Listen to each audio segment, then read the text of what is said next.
Hi everyone. Good morning. It is Ekayani. How are you today? How's the weather where you are? Here it's a little rainy. This Mantra Monday is dedicated to the moon. There was a full moon over the weekend, and there were lots of posts about the moon. We have a very strong relationship with the moon as earthlings, and I thought it would be really cool, since the moon has such cooling rays, to get into the Vedic perspective, the cosmology, the transcendental perspective of about the moon. Mostly I'm just going to be sharing some mantras, some verses, as always, from various chapters in the Bhagavad Gita, but also I'm going to start off with a little song or a little invocation by a scholar by the name of Sarvabhauma Bhattacharya. So I guess we'll just get right into it. Okay. Sarvabhauma Bhattacharya lived during the Renaissance in India. So this song goes like this. Nityanando Vadutendur Vasuda Prana Valabha Janavi Jivata Pati Krishna Prema Prada Prabhu Padmavati Sutta Shriman Sachi Nandana Purvaja Bhavon Mato Jagatrata Rakta Gora Kalevara Shri Nityananda Chandrasya Nama Dvadaksham Subham Ya idam pratyam prata prati utaya paten naraha. Slakresha rahito bhutva prapunyatsva manoratam turnam chaitanya devasya karuna bhaja nam bhavet. So the inspiration for this week was the full moon, but I was really prompted to do it because of the fabulous artwork that you will see displayed in the event, and also in different portions of this page.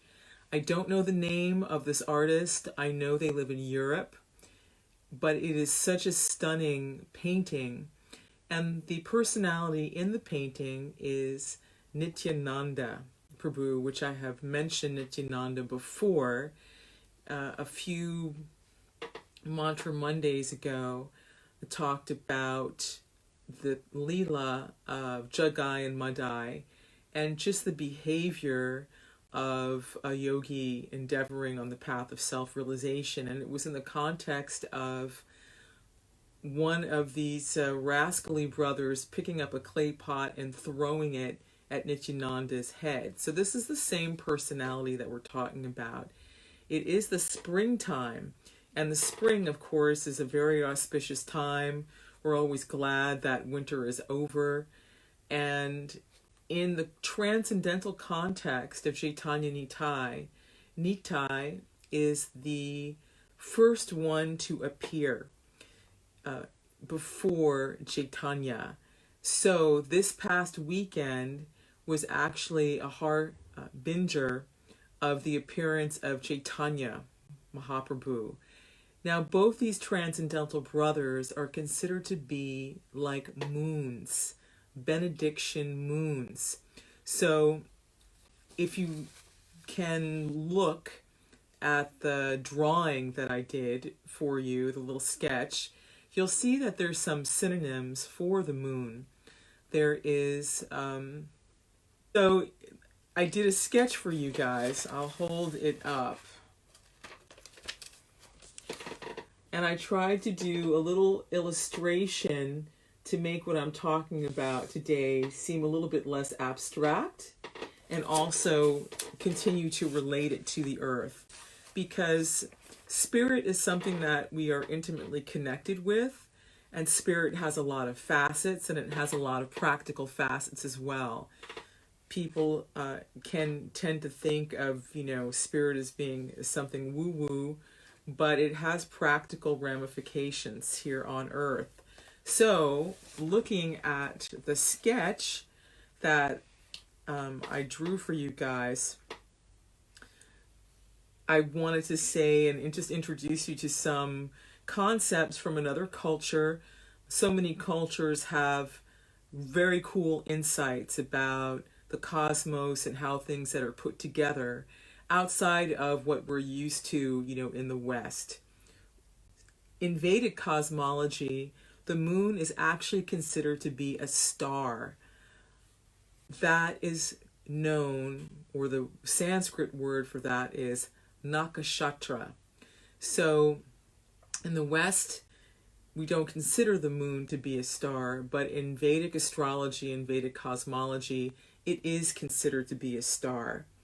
In Jyotish means illumination, and Jyotish is illuminating or giving us knowledge on how the cosmos works, the soul, its relationship to other things, and of course, the Supreme Soul.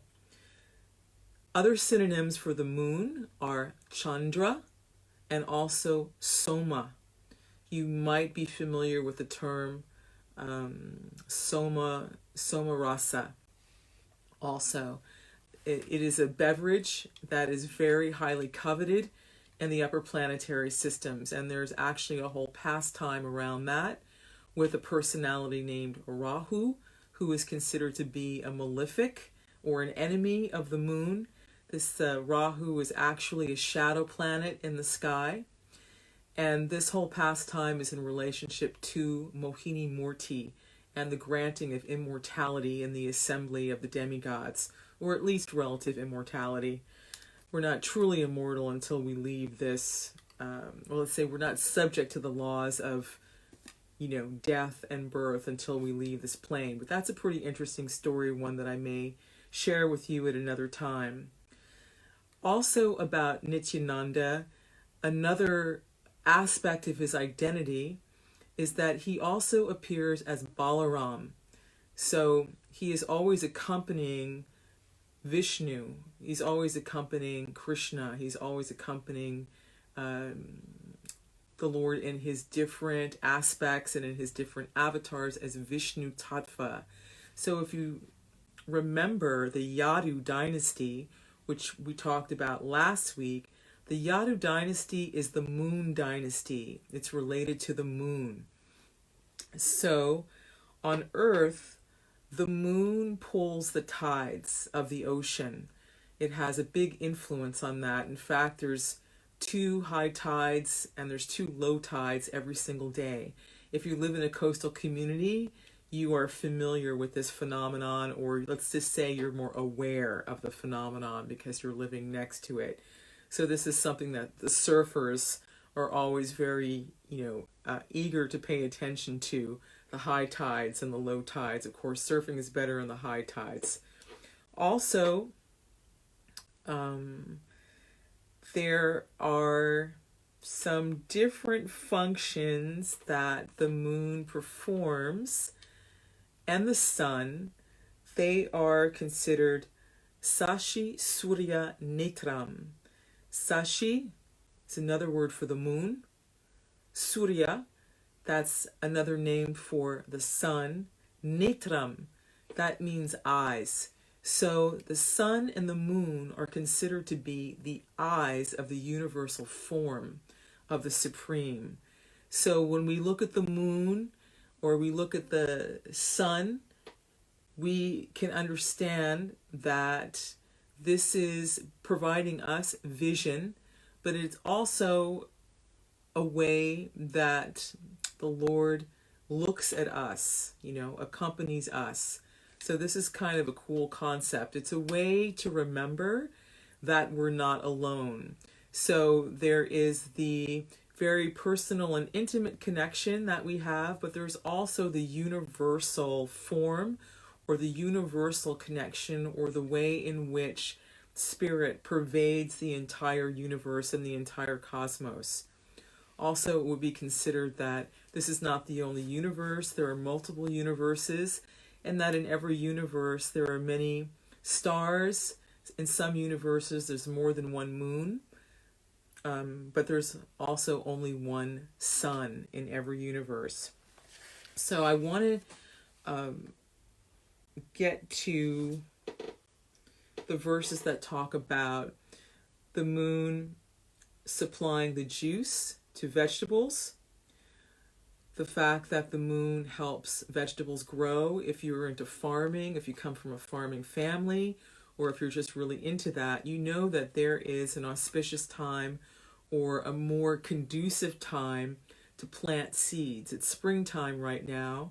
You can see that by the blossoms on the trees. The moon and the moon cycle is actually more the harbinger of springtime. You know that planting during the full moon is very auspicious. That's the best time. When I visited Gitanagari Farm a few years ago, we also helped with the planting of new seedlings, and it was a full moon, so there we were out there in the that covered area, to protect the seedlings, going and planting all those seeds. So now I'm going to get to some more of the mantras because they're so pleasing. So here we go.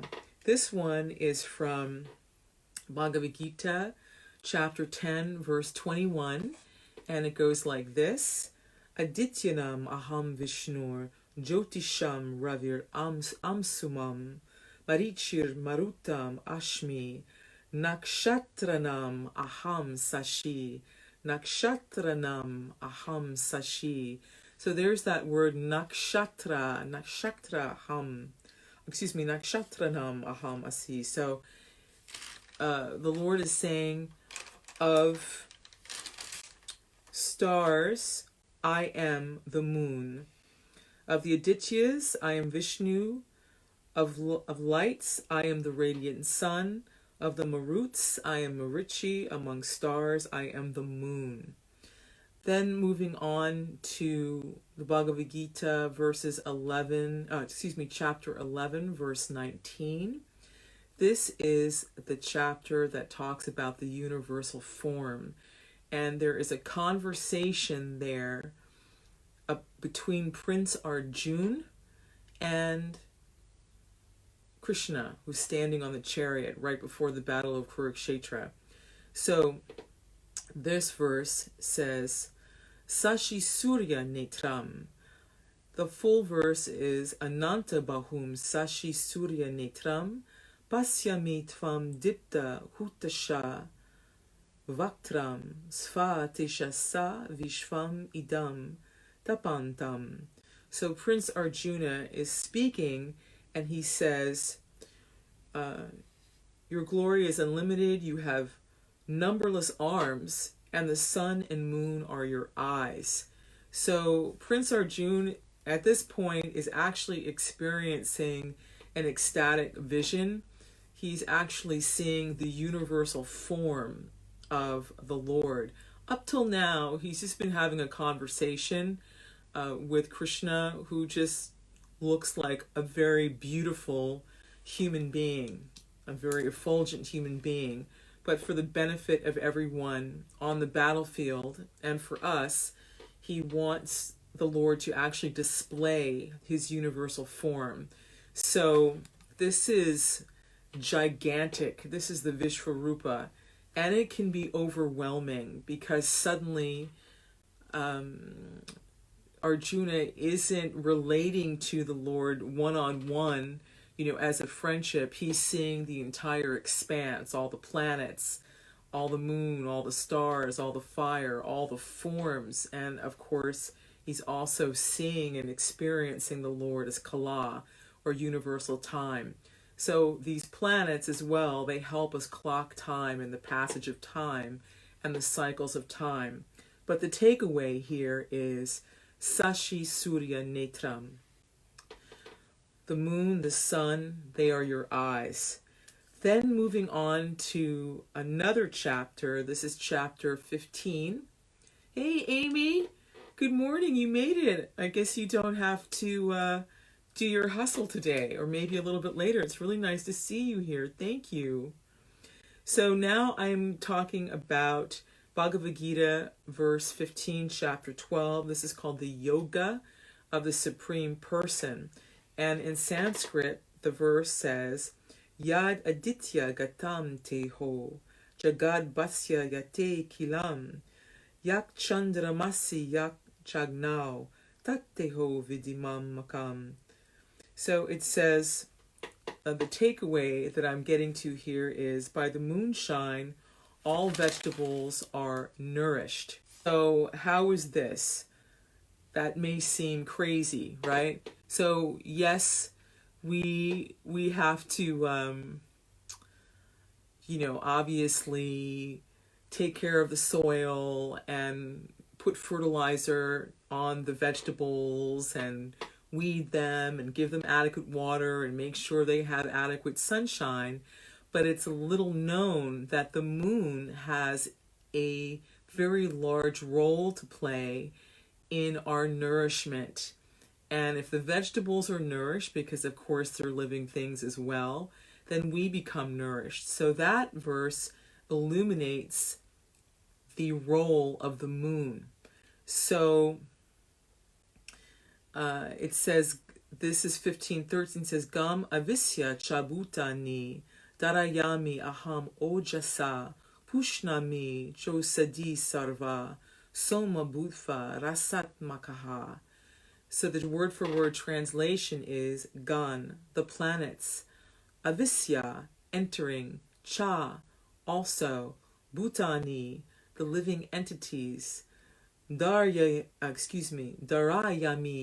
sustain, aham, I, ojasa, by my energy, pusnami, am nourishing, cha, and, osadi, vegetables, sarva, all, soma, the moon, bhutva, becoming, rasa, atmaka, supplying the juice. So the translation is, I enter into the planet, and by my energy, they stay in orbit. I become the moon, and thereby supply the juice of life to all vegetables. So this is far out, because this is showing how much Spirit cares about us, cares to the point that he is personally entering into the different planets. It's actually described that the Lord, well, we have the song, he's got the whole world in his hands, right? Well, he's got all the worlds in his hands. So there's a description that the Lord is holding the planets in the palm of his hand, just like we would hold some dust, or some very fine sand. And because of that intervention, the planets are actually able to stay in orbit. So you could say that the Lord is gravity, and he is also anti-gravity. He is a source of those energies. The moon nourishes all vegetables. Due to the moon's influence, the vegetables become delicious. Without moonshine, the vegetables can neither grow or taste succulent. The word rasatmaka is very significant. So the Lord is literally supplying the juice to the vegetables at night when they're growing and helping them elongate. So I think a good way to think about this, it's similar to the tides, the high tides and the low tides. So when the moon is out, it's actually pulling, right, on the water and creating a high tide. So in a similar way, when the moon is out for that period, half of the month, as it approaches the fullness, it's actually pulling and helping it grow. Just like sunshine, when there's sunshine on a tree or a plant, it helps, you see how the plant actually turns towards the sun to get that light, to get that nutrition, right? To get that energy, to be able to grow. So in the same way, the moon is helping a more subtle aspect of plants and vegetables to be able to grow by actually supplying a kind of a juice. So to elaborate, in Bhagavad Gita,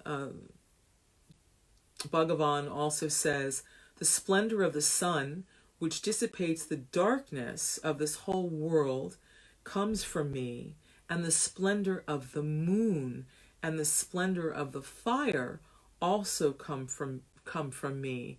So practically speaking, fire, the sun, and the moon, these are all aspects of the effulgence, of the illumination, of the light that we are granted here to be able to live. Because without the sun, we would be in darkness all the time. Nothing would grow. No life would be possible without the sun. There would be no warmth. There would be no vision. Fire, right? The invention of fire, that's a gift. It's like a localized sun for us that we were able to cook with. But there is also the harnessing of the energy of fire, right? In the form of electricity, in the form of, lamps and lights. Also, if we are clever now, we can harness the energy of sun through solar panels and illuminate our homes and our light, and to be able to heat things in that way. So that's even a more subtle way of being able to use the energy of the sun.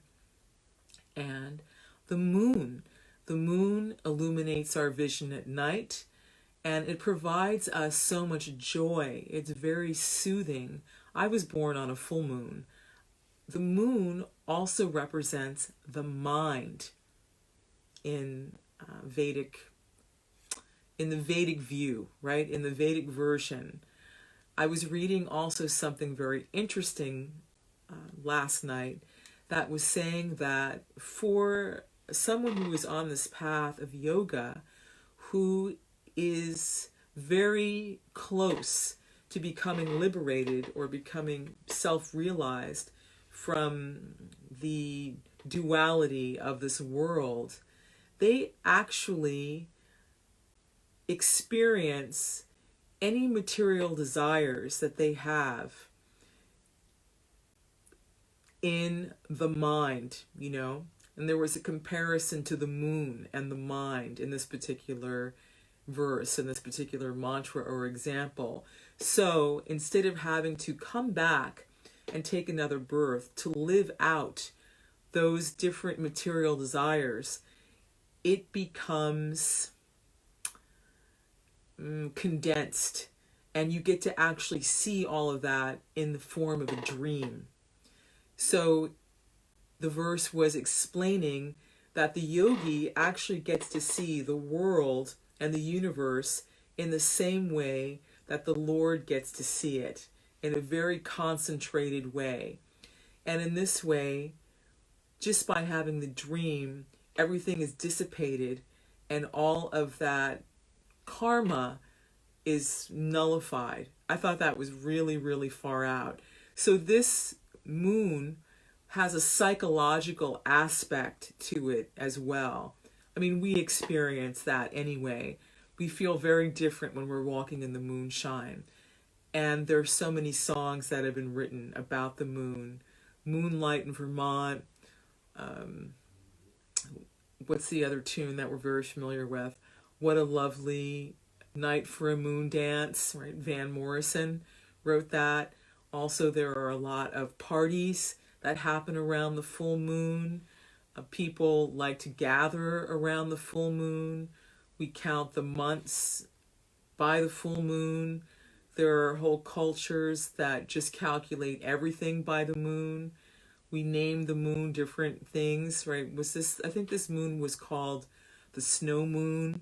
But I just wanted to let you know a little bit more about the transcendental connection and aspect that we have to the moon. There is also the waning and waxing moon.